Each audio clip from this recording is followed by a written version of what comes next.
Here we are talking Miami football with all of you. Appreciate you stopping by. It's a Wednesday, so you should stop by and make this, of course, a staple during your football season, if not your entire calendar year. We are just about 10 or 11 days away from Miami football on the field, of course, at the Swamp.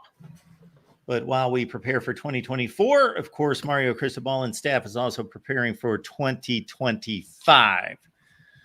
Talking Canes, we got Cam Underwood here, of course, from State of the U. Cam, what's going on tonight? Not a whole lot, man. Glad to be here. Got my nice black Adidas UM shirt. I can move the microphone over there. Y'all can still hear me. So we're repping the U there. Nice, good colorway. And it says Miami underneath there. You know what I mean? So, yeah, we're here. Always rocking Canes gear because, like, that's what we do. And, yeah, lots going on. And the first thing Mark hipped me to, you might even get a patented Cam rant on this because what in the goodness? But let us begin. Before we get revved up on that topic and any others, what caused a bit of a delay in us starting seems to be causing the same delay of me punching up any other banners or anything else. So we almost couldn't go live because the proverbial wheel just kept spinning and spinning and spinning. And I tried it about 18 times and we finally got on the air, which is the important thing. But I'm just letting you know, as I was attempting to put Cam's. And Mark went away.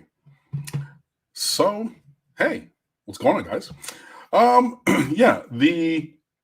So there was a little bit of a StreamYard streaming issue, but we're here, or I'm here. So solo chair like it's radio. Yeah, we're going to get started. The first thing Mark brought up to me right before we went on was going to be the first topic, which is Pro Football Focus, PFF, put up their ranking of all 70 Power Conference starting quarterbacks, or their ranking of them from top to bottom.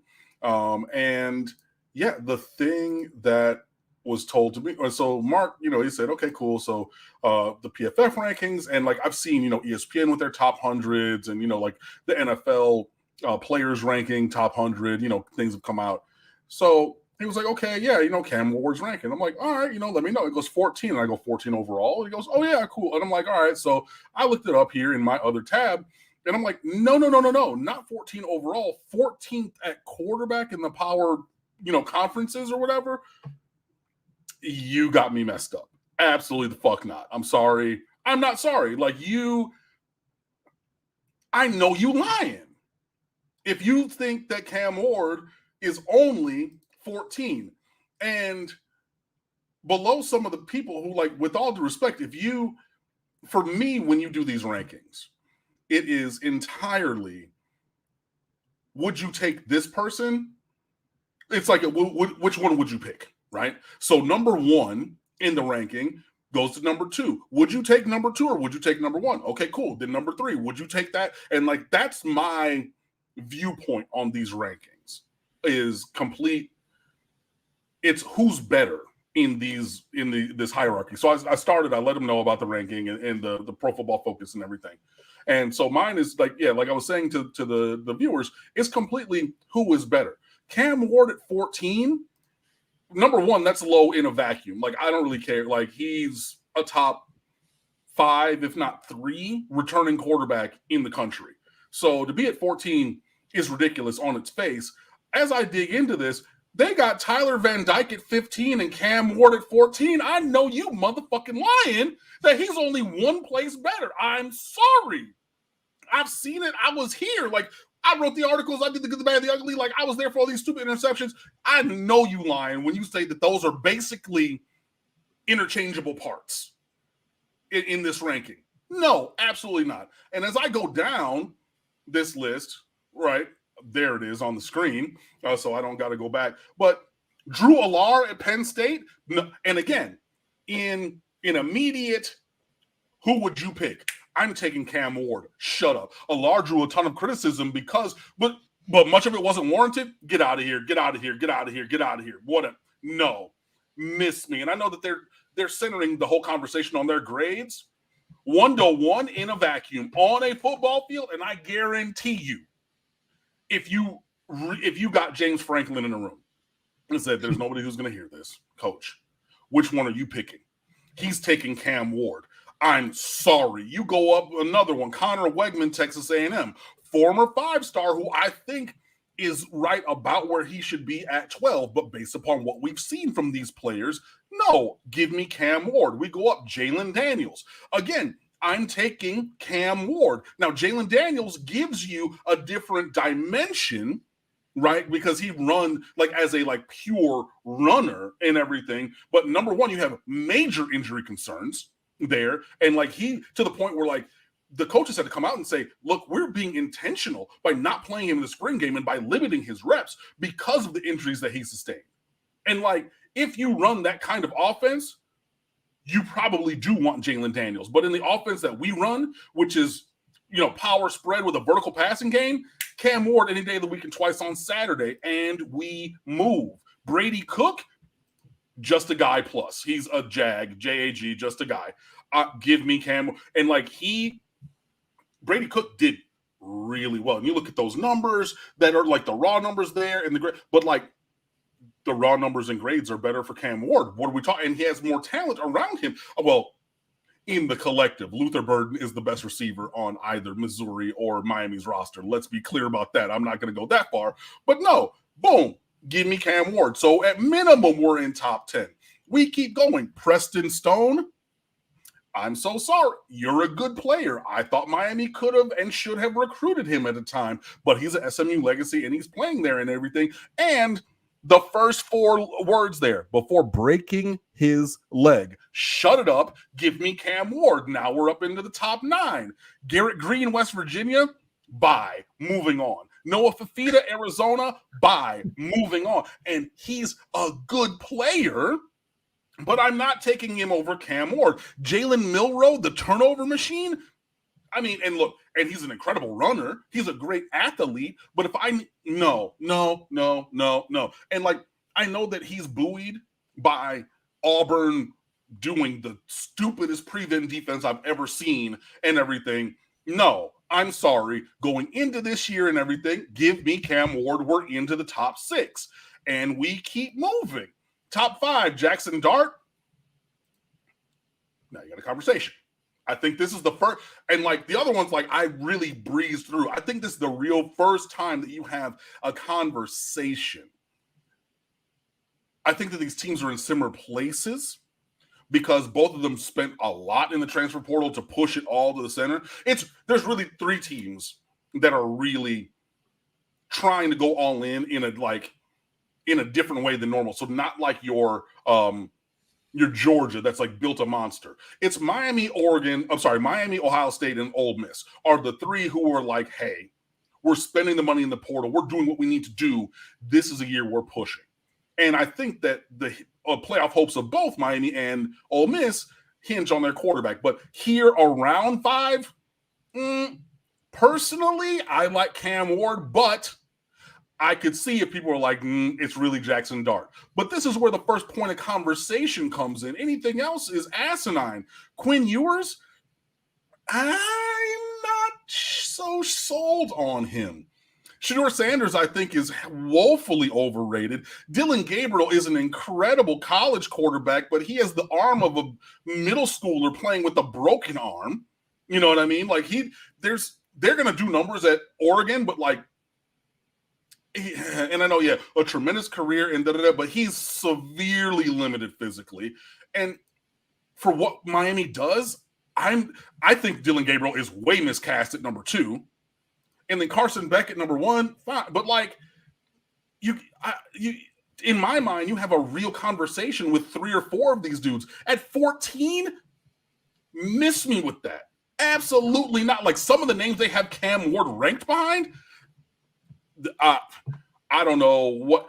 And also, like it's on the screen, the next spot up from Tyler Van Dyke, a singular spot. Like, first of all, I think this is really speculative on Tyler Van Dyke bouncing back near his 2021, showing. But come on, bro. Like, no, I'm so sorry. I'm so sorry. Like, in a vacuum, regardless of anything else, even with injury concerns, because there are with Tyler Van Dyke, you're not taking Cam Rising over Tyler Van Dyke because Cam Rising's like down at 19. You know what I mean? You're not taking maybe Grayson McCall. I know injury concerns, but again, injury concerns with Tyler Van Dyke as well. You're not taking Grayson McCall. Depending on what you like, you're not going to take KJ Jefferson, DJ at 17. I still think that's too high. But you know what I mean? Like, no. So yeah, that's the mini rant there. But yeah, Cam Ward at 14. I think he has a better case for like the 14th best player overall returning in college football than the number 14 starting quarterback in the power conferences. I think PFF is woefully misguided here. Like, on a different alien planet. They're playing Starfall. They're playing Jedi Knights. They're at a different part of the Confederation. Like, they are so far out there. I can't even, I can't even, like, does not compute. This is crazy.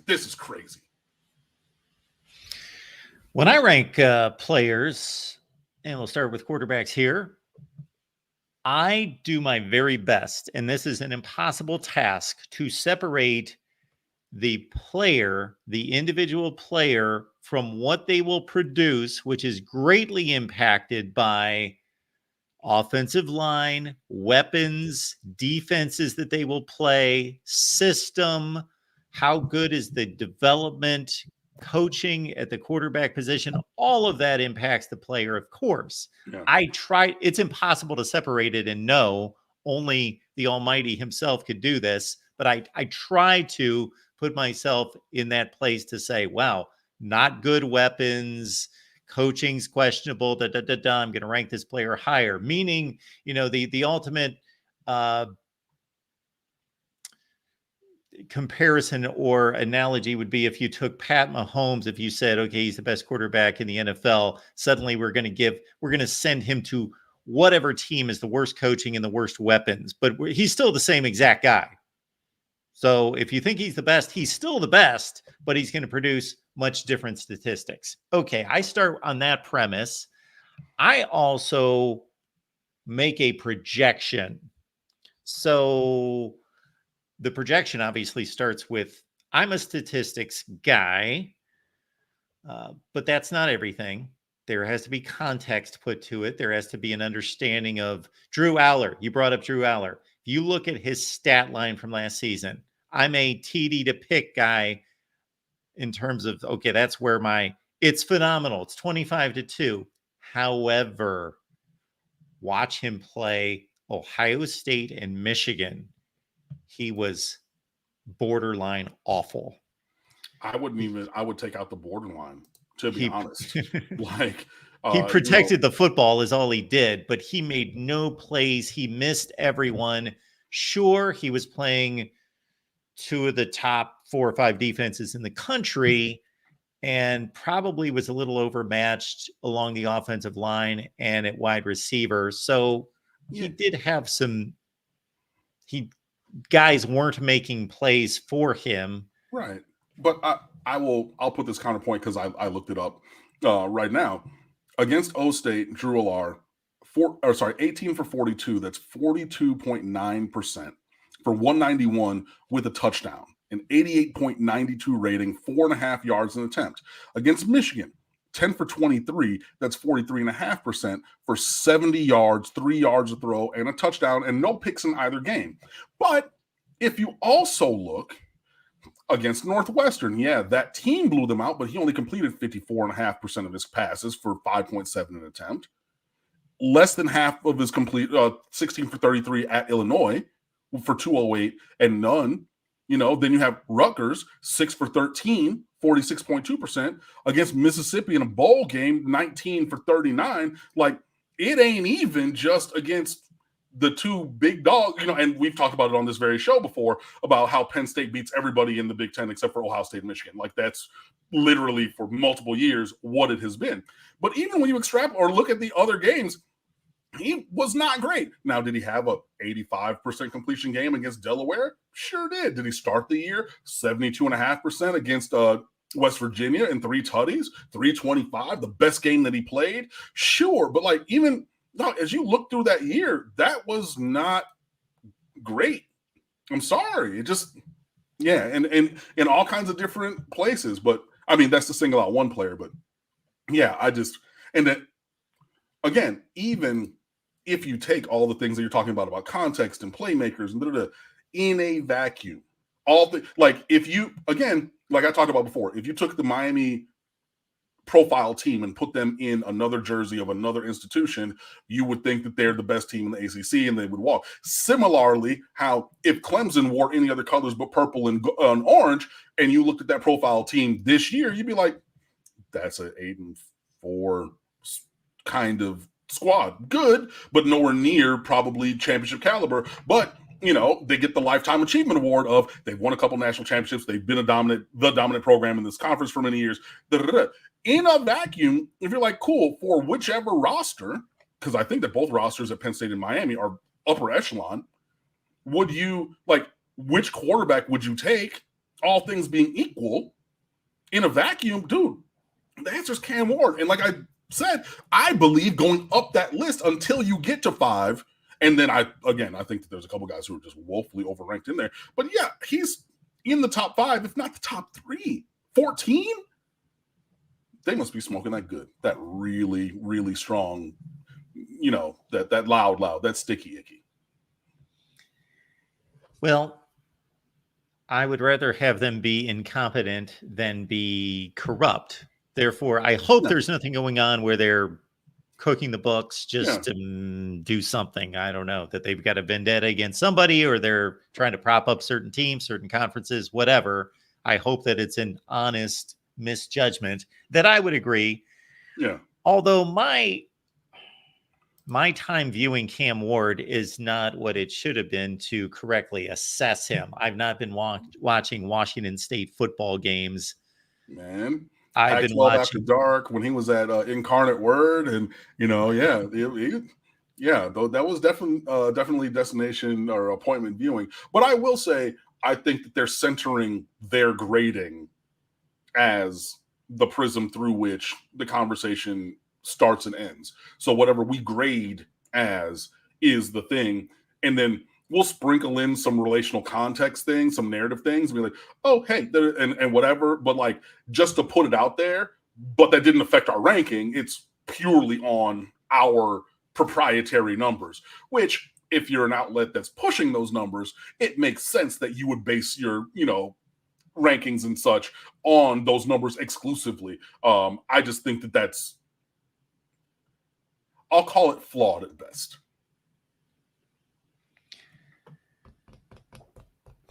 I think that it's a deep quarterback class. I don't think it's an elite quarterback class. Mm-hmm. Like, I think this caught my eye because somebody sent it to me and pointed out Will Howard at 27, which I think is a little bit low for him, but not terribly low. I think he's more like 20, but I started there, and then I started through, obviously, looking at everyone else because they went 1 through 70. So these aren't necessarily the 70 best quarterbacks in the nation, because there are some group of 5 guys that are better than the low end in the Power 4. But I started going through that, and yeah, Cam Ward jumped out at me. Absolutely. Dylan Gabriel, I don't believe is as good as Bo Nix, but he's going to put up similar numbers. Mm. And he's going to benefit from being in this high-octane, high-flying, very talented offense with probably the best wide receiver in the Big Ten included. And the numbers are going to look great, but is he that good? He's a good player. I had no issue with anything you said about him. And I started to make that evaluation of the entire class based on, I don't see Carson Beck as CJ Stroud, Bryce Young, Trevor Lawrence. I don't see those guys, Deshaun Watson kind of players in this, but I think it's a really good, like 30 quarterback deep where, they're good players. No, I agree. And I mean, there's some others. I was scrolling down and when you said Will Howard, a name known on this very show, but he does not play for Miami, unfortunately. Nico Iamaleava at Tennessee. Buddy. But I know that the sample size was small, and I know that first half in that bowl game against Iowa was a little fast, and we know Iowa had an elite defense and everything. $8 million Nico, yeah. He's one of those ones, but I think that's going to bear itself out to be true as well. But I don't know. But again, centering Miami, because duh. Even if you're just taking a snapshot of like right now going into the season where the pecking order is, Cam Ward at 14 is asinine, in my personal opinion. So you expect Nico to obviously be much better than 24 postseason. I mean, I get why they went with Joe Milton, and like Tennessee scored points in spite of Joe Milton. You let a quarterback of Nico's caliber and talent, and I mean, I know he's going to be more accurate. He's I expect big things from $8 million Nico. And if you don't know, like there was reported back in the before that there was a player who had an $8 million NIL deal at like this time last year. It was like, yeah, it's a true freshman. He's at and like that was Nico Iamaleava and the Tennessee collective. So that's why I have taken a call on him, $8 million Nico. And it was funny to me because like everyone was talking about Jaden Rashada in the same class, and like and it was just like Nico's over here, $8 million, and not saying anything about it, but that has been I don't know if I need to say allegedly, but I believe I've seen that confirmed multiple times. So $8 million Nico, Tennessee, high octane offense. Go watch.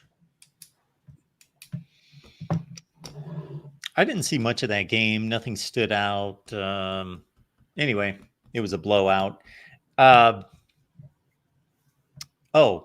This is a Cam Ward conversation. I brought up Will Howard. I've got predictions that I'm unveiling on Thursday. And I got to say, on the ACC level and on the national level, the two things I'm wrestling with is that, and I mentioned this a couple of weeks ago, I believe that Miami's got the best roster, the best two deep, the best team, and the best quarterback in the ACC. I do not believe that Mario Cristobal has, to date, proven to be on the same level as Dabo Swinney and Mike Norvell. So it's me pulling the trigger on, am I going to believe the Miami hype? And it's not just Miami hype like it's made out of fairy dust. There's evidence that it's legitimate players that are proven even. And it's not even recruiting rankings. These Damian Martinez, Cam Ward, Xavier Restrepo, these are accomplished college football players. Tyler Barron, Michelle Powell. Yeah. Francisco Mawinoa, and they came. Yeah. So it's not like, they stacked up in a recruiting class 3 years in a row and these guys have never done anything and boom. No, these are productive star college football players.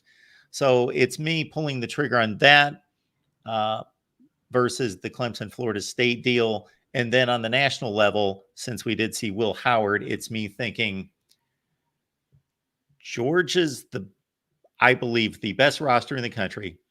I believe that Ohio State has the best 20 or 25 players. Okay.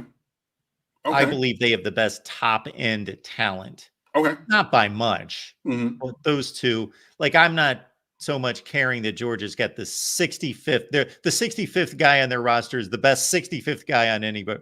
Right. So I think Ohio State would, again, that's my evaluation on that. But can they win a national championship with the 20th best quarterback? Or does that weight them down against the probable safest best quarterback? I don't know if Carson Beck will ultimately be the best quarterback this season, but he's the safest low or high floor guy. And I don't know if Ohio State can win a national championship, because the odds of the 20th best quarter, they can win the Big Ten championship and show up at the playoff at 12-1 and with the 20th best quarterback in the country. But I don't know if 20th best quarterback in the country can win semifinal games against Oregons and Georgias and those kind of teams. Mm-hmm. I think that's asking a lot. That is to ask him a to lot. play like the third best quarterback in the country, like 2 games in a row. Which, I mean, we've seen from a variety of players, like get super hot. You know, if you look at, you know, CJ Stroud, your Braxton Millers, your Deshaun Watsons, your, you know, Trevor Lawrence. Well, I mean, Trevor Lawrence was always like that. You know what I mean? Hell, even Grandpa Stetson Bennett turned it up when it was time to go win a championship. You know what I mean? So, like, we've seen guys elevate to that level. But yeah, I think that the distance that they traveled for that elevation, I mean, Stetson Bennett aside, was probably a shorter distance than what you would be asking for in your scenario. But yeah, I give Stetson Bennett a lot more credit than you do. Okay, I think he's a much better player than. Okay, I am fine with that. Hey, but hey, he has the hardware to back that up too. So, yeah. Leroy's here. Leroy, we appreciate you. Thanks for showing up. Super sticker out of you, and of course, Falconer TRX. So, Leroy, for you to jump in there and slide ahead of TRX, that's something else. But Falconer TRX, thank you so much. And Falconer TRX, if you did not hear us last week, thank you so much for thinking enough of us that on the night that you were, I believe, celebrating with your daughter, that you still check in and provide the support. So thank you for that. Yeah, driving her down to Miami, I believe it was. We've got Leroy coming back with this one.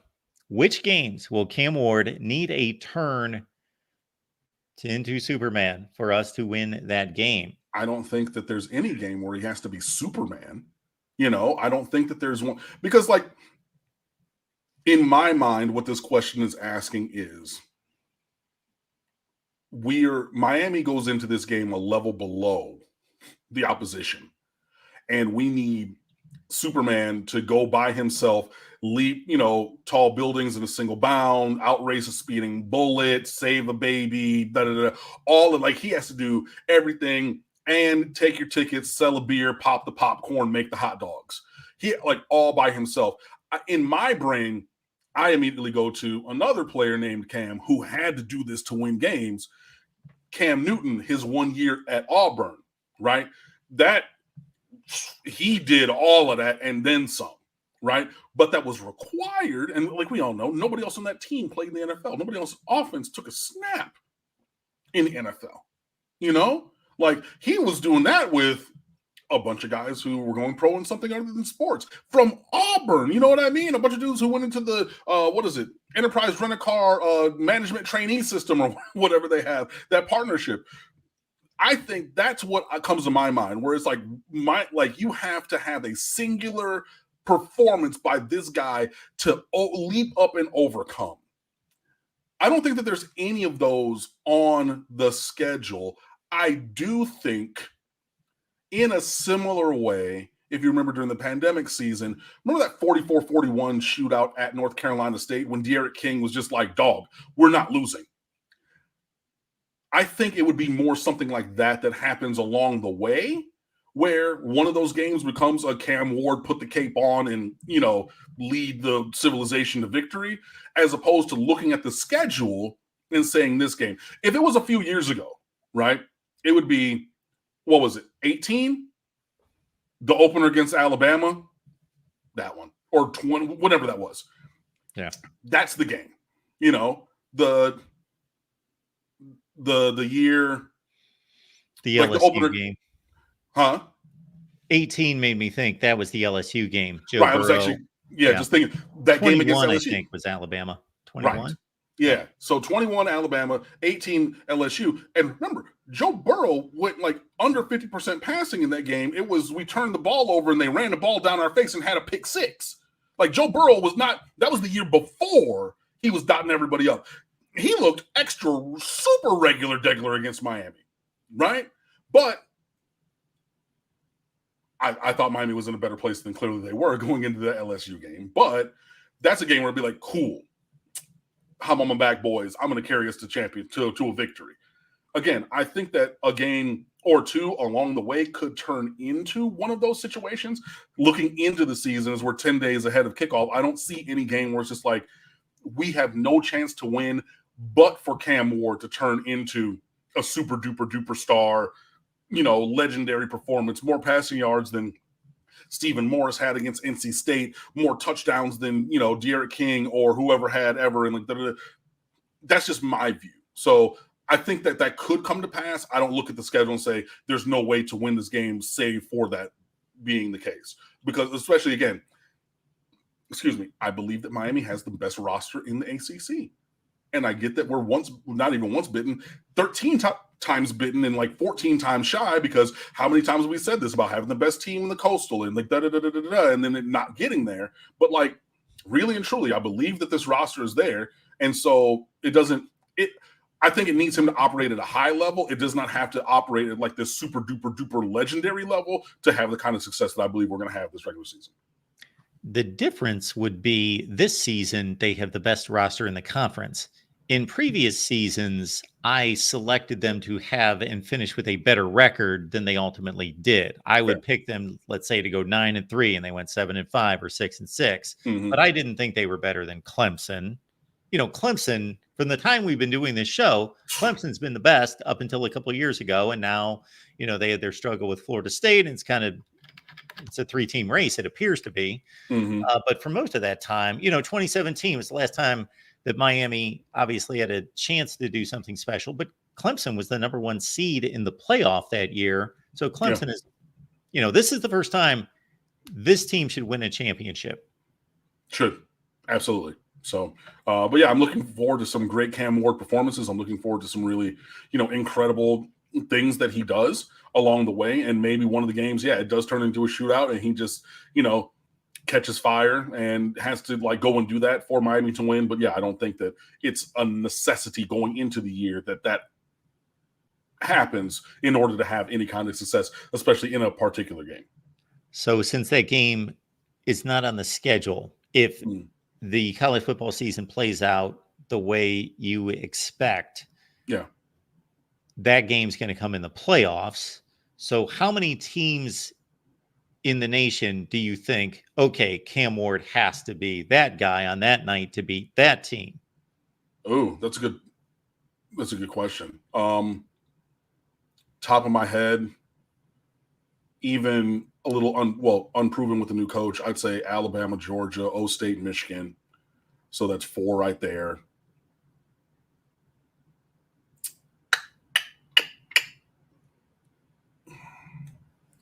I mean, if we saw A&M again, maybe, because like Tyler Van Dyke did have to dial it up to his best game last year.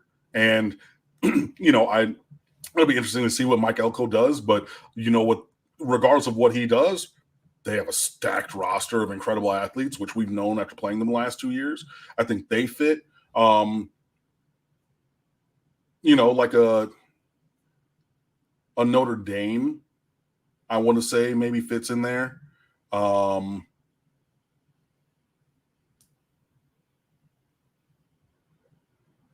think, maybe Oregon, but I think that like you're really looking at like the really upper crust of the sport when it's just like, for Miami to really be competitive, Cam Ward has to have one of those days. I think it's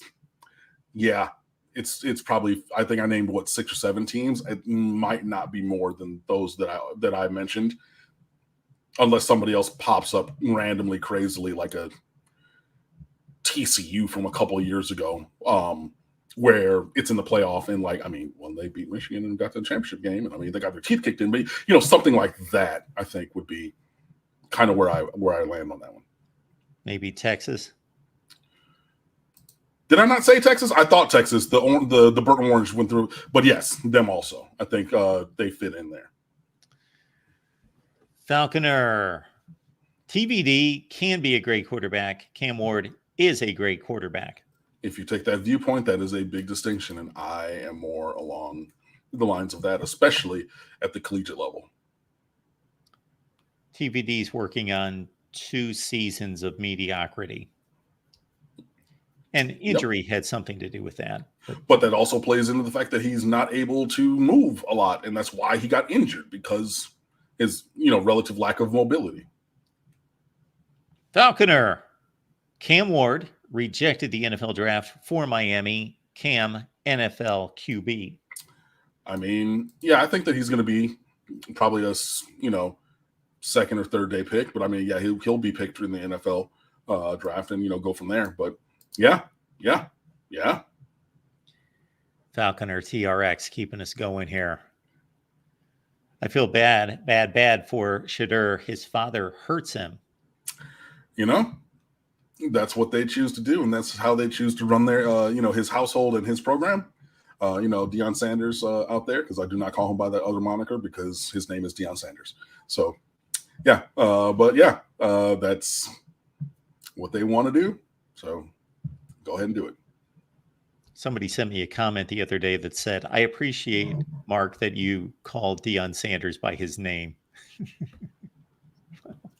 Hey man, like your players might call you that or everything. I don't got to do that, and I'm not going to. This is obviously after the fact, but Falconer during the rant, Cam is in fuego. Yeah, that one felt good and everything. Yeah, but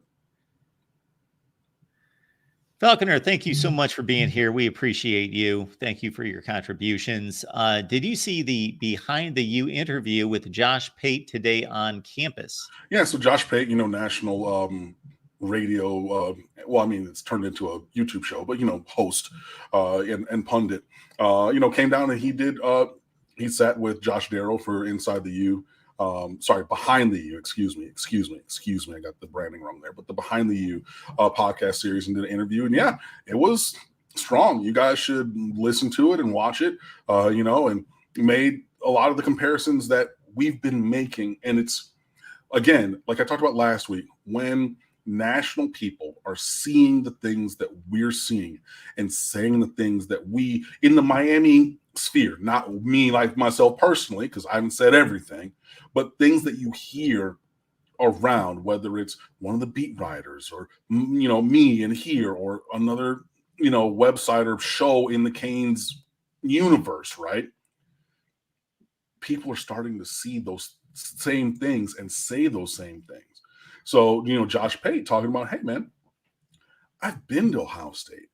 I've been to Georgia. I've been to Alabama. I've been to Texas. I've been all these places of all these thought to be top tier schools with these top tier dudes.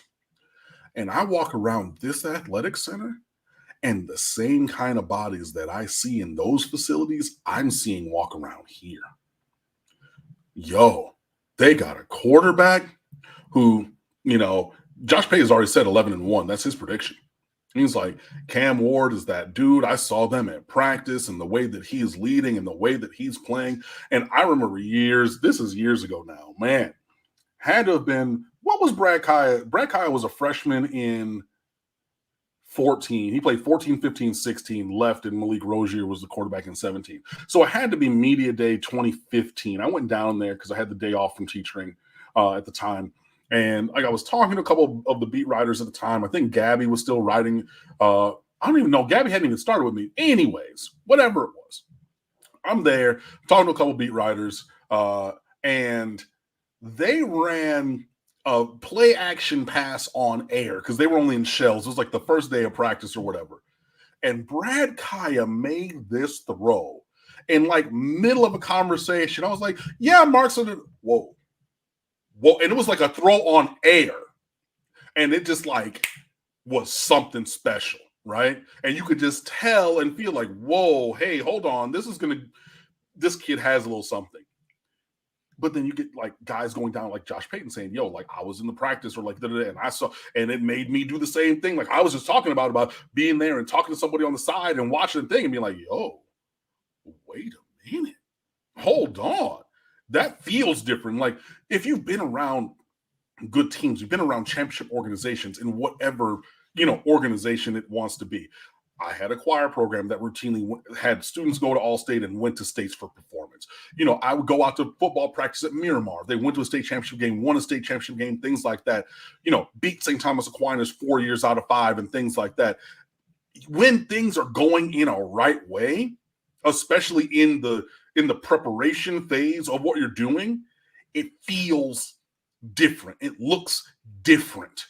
And in so many words, Josh Pate is telling people on this interview that he did with Josh Darrow, this feels different. This isn't just Miami bravado and okay, we're the U and we're back. And even though we haven't said that, it's been other people ascribing that status to us. But yeah, it's a really strong interview, some really strong, I think, takes and opinions. And again, it was done on campus. So he was here and went around and watched and saw and spoke to and da-da.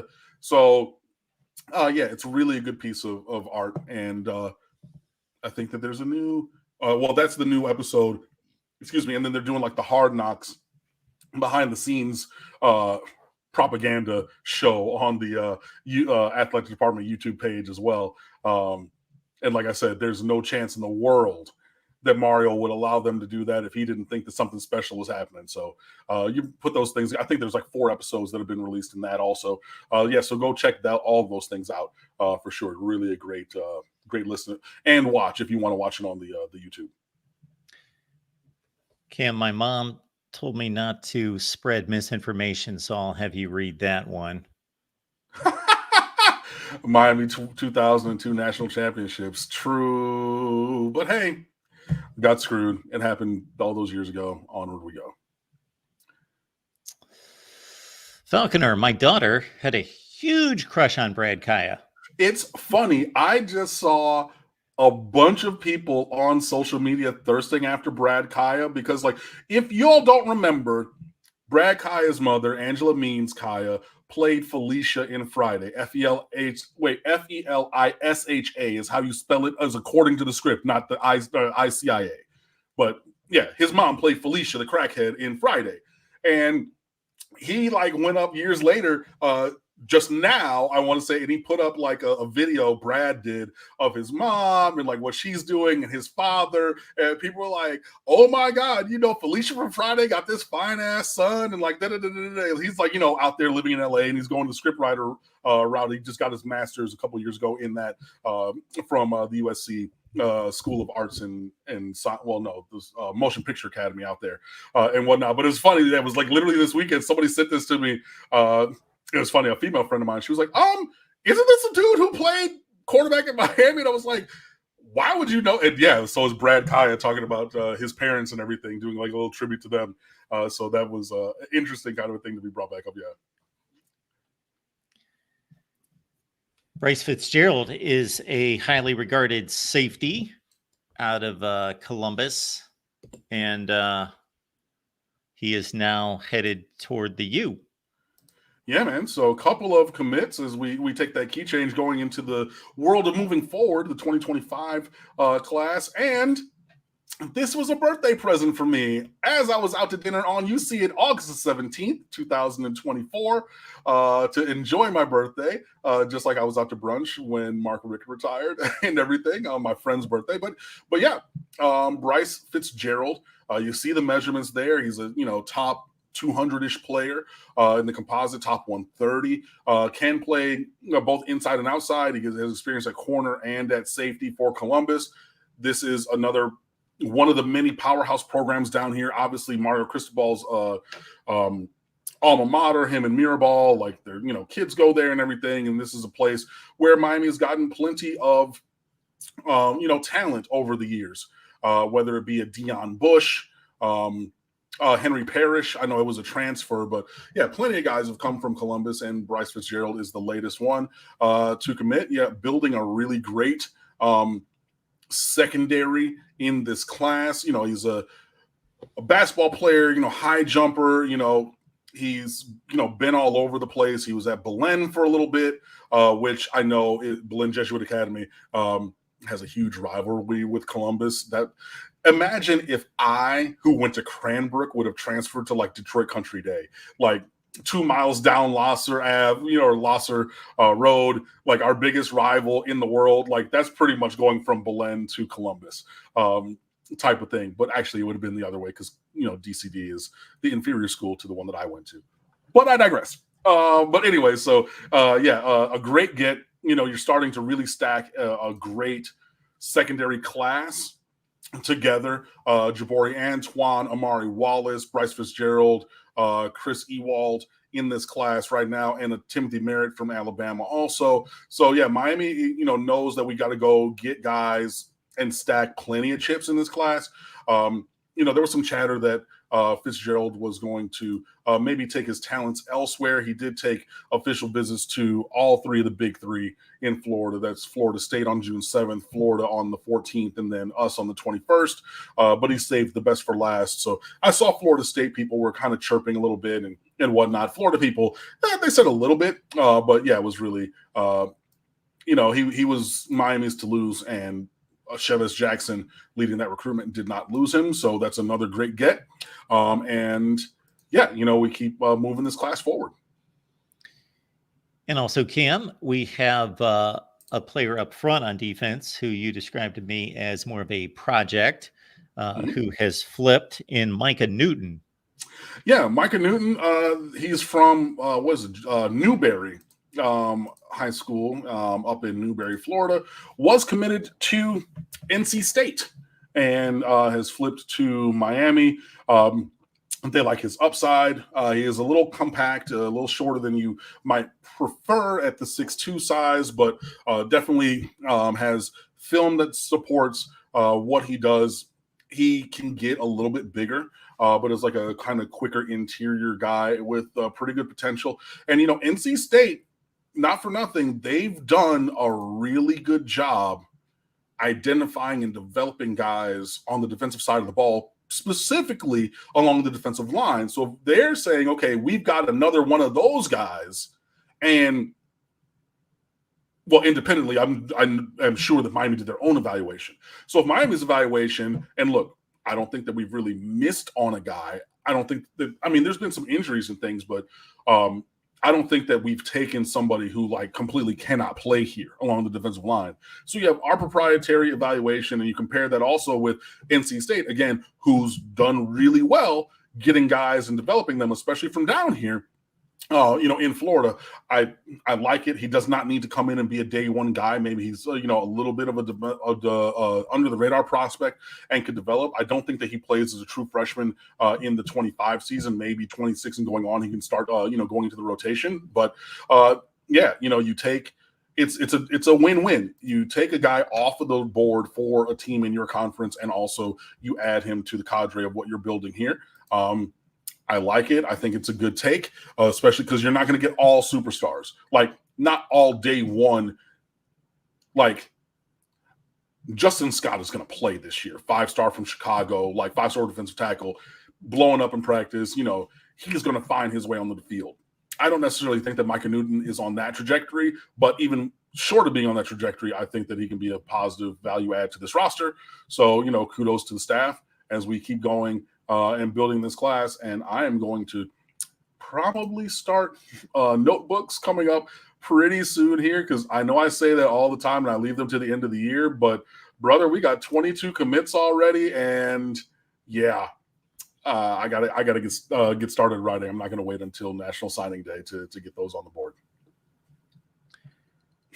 I have a bit of an issue with the concept of floor and ceiling, but we'll take on the question here. I get it. So Falconer TRX asking about the win-loss ceiling for Miami. Yeah. I don't expect this because it's really hard to get there, but the ceiling, I do believe 12-0 is a possibility. Honestly and truly, last year, it was not a possibility. It was not in the realm of what could actually have been possible with that team. I believe it is in the realm of what's possible, even if it's at a very infinitesimal kind of ratio. But I believe that the ceiling there is 12-0 and beyond. If I were to go floor, I would say, I think that the firm and absolute floor is 8.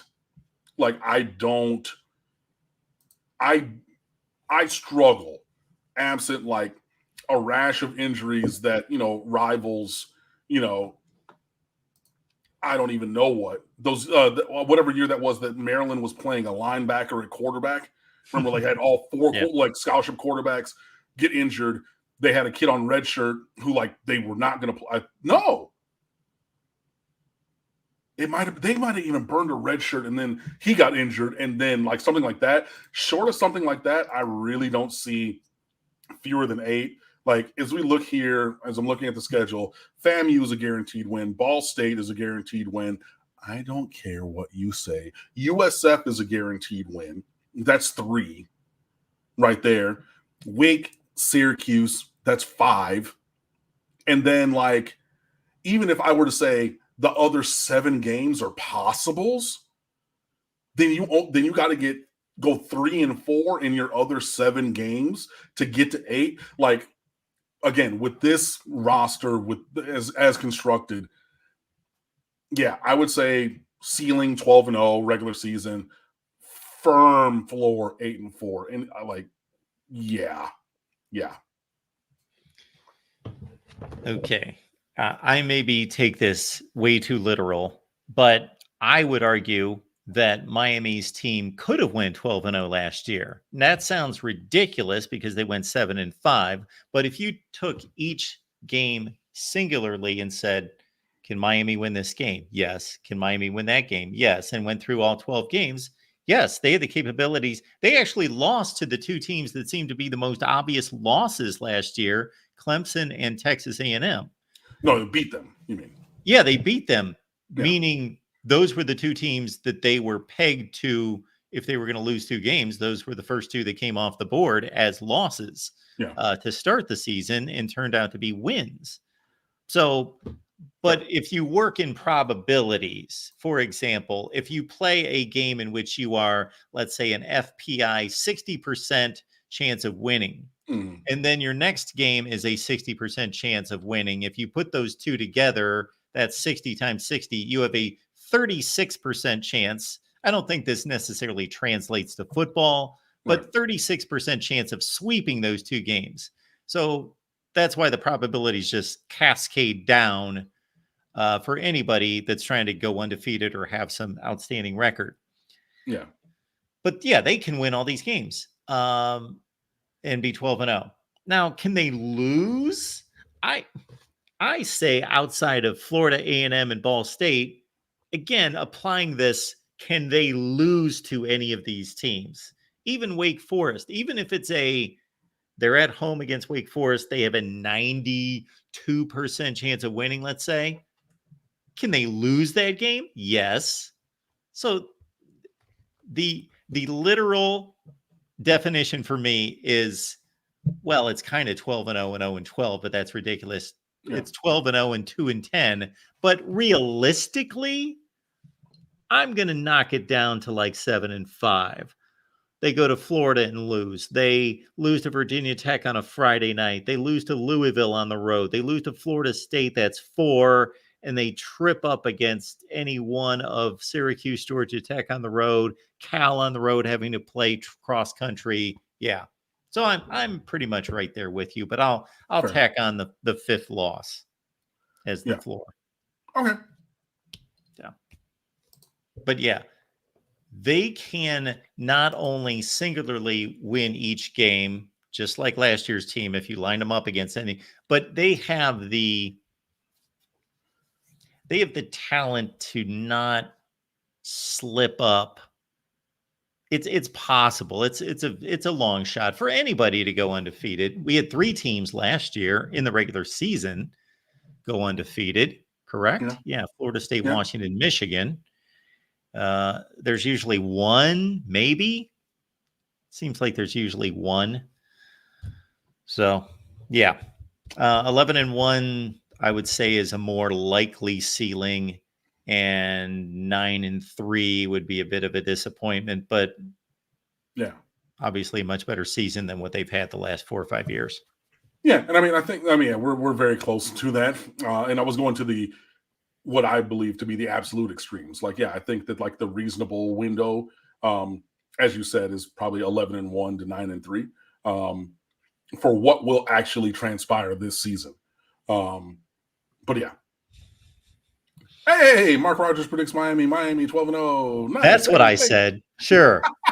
That's exactly what I said. And I read that out loud just so that it is saved into perpetuity on the interweb. So there you go. This is how social media works, and you know this as well as I do. So, for example, and this is not even an egregious type situation, but this is the most recent. I got West Virginia fans all riled up this week because Neil Brown was on the SEC network. Why Neil Brown was on the SEC network, I have no idea. They don't even play any SEC teams, but he was on the SEC network, and he was all hot and bothered because there were no West Virginia players on ESPN's top 100 players. Okay. So he was arguing that his quarterback should be in the top 100. I didn't have any issue with him sticking up for his team, sticking up for his players. I guess he's got a offensive lineman, can't think of the guy's name, who's projected to be a late first, second round selection. So he was talking about him as well. I have no issue with that. He should stick up for his team. And those are two really good players. Yeah. However, had he just simply stated, I think we've got 2 or 3 players that should be in the top 100. Hey, I think they missed it here. These guys deserve to be here. I would be totally fine with that. But number one, do the math. There's 70 teams in the Power 4. Therefore, you're talking about an average of 1.2 players per team. So it's not like everybody can have 8 or if you asked every coach, how many of your players deserve to be the top 100 in America, you'd have 950 players in the top 100. So that's first of all, he's focused on his team, biased toward his team. Number two, he called the list or the makers of the list incompetent and they don't know anything about football. Well, that's a bit much. Yeah. And you don't know if your players were number 101 and 102. You have no idea. So I just kind of called him out as being a bit ridiculous. And these West Virginia fans were all over me because they were taking it to an extreme, saying that I didn't think any of their players deserved to be on the top 100. I didn't say that. I said that their coach was being ridiculous, saying that their list was ridiculous and they didn't know anything about football. Those are 2 different arguments. Those are 2 very different arguments. And the last one that I'll say in the chat, Pilo, it's 6 from the bottom. Yeah. I just had it here. No, up 2. There we go. Before we leave, last thing, do you think that Mario brings the turnover chain back this year if the season goes as planned? Absolutely not. I could not. The turnover chains are so far from what Mario Cristobal's ethos is. No. Not even in the locker room, not even I couldn't even see them do a social media pic or GIF or something that's created an artifact in the game for a turnover. I think that you'll get those they'll put up stuff on socials, everybody live tweets the games and the media department's doing everything. But I enjoyed them for the time. I advocated for the turnover chain being discontinued even before it was. But yeah, I would put this at a firm 0.0, repeating to infinity % chance. I don't see just as we've seen Mario comport himself as he's here and leading this program. What about that person? What makes you think that person would allow for the turnover chain to return? I just don't see it. I think it's a great memory. Remember the pictures, but hey. On State of the U this week. On State of the U this week, So I don't know. I mean, I know he's big on socials and everything, but your boy and mine, Marsh Thomas, has decided that he wanted to get back into content creation and wanted to come on home back to his good old home with us at State of the U.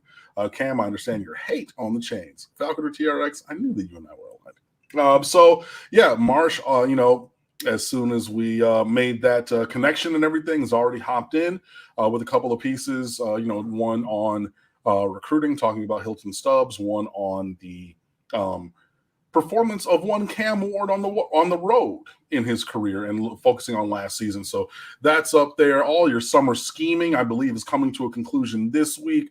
Got a couple of other things cooking for you, and we're just getting started and ramped up, man. So be sure that you lock us in over at stateoftheu.com. At this point, I'm not going to talk about it. I'm going to be about it. Come on over and fan with us. You know how we do. You know what we do, and you know the level of excellence with which our team does it. So, always the leaders in commentary and analysis in our own individual and creative kind of a way. I'm going to bring that to you and try to push the envelope with even more stuff. So, bringing back a fan favorite in Marsh, because I know that he gets the people going, provocative, and has a lot to say. So, and a good personal friend of mine as well. So glad to have him back. All your favorites, Kappa Kane, myself, Justin Tavio, whose stuff I know you're reading all through the summer, Jake Marcus, Kappa Kane, Craig T. Smith, and more. Instagram, Twitter, and Facebook at The State of the U. The website is right there in front of you at stateoftheu.com. My personal Twitter account is at Underwood Sports. And we're 10 days away from starting off a great football season. So, got a lot going on, making big moves. Be sure that you got it locked with us, man. We'll see you soon. We will do our best to bring in a Florida media member and give you a big preview on next week's show. Be back here Wednesday, 7 p.m. Eastern time with Cam. Cam, thanks so much for being here. I got one more word for the audience, so I will let you go. Appreciate you. No worries. I appreciate y'all as well. Talk to you soon.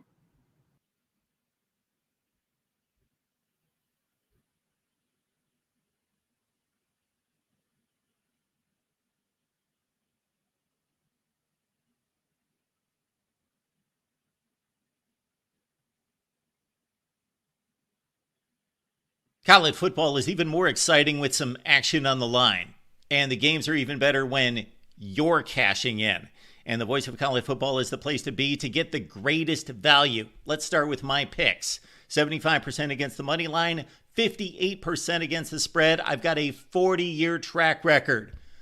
In fact, in 2023, at $100 played per game, you would have netted over $9,300. And guess what? I'm just the warm-up act.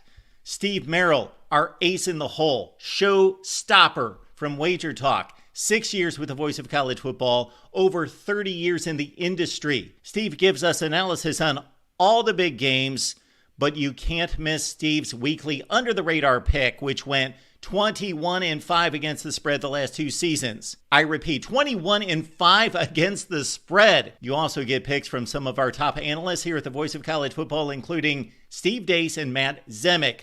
Become a YouTube channel member or Patreon member for just $99 per month. Go to the main channel on YouTube, click join, and select the betting tier. Do the same thing on Patreon. Make 2024 a winner now.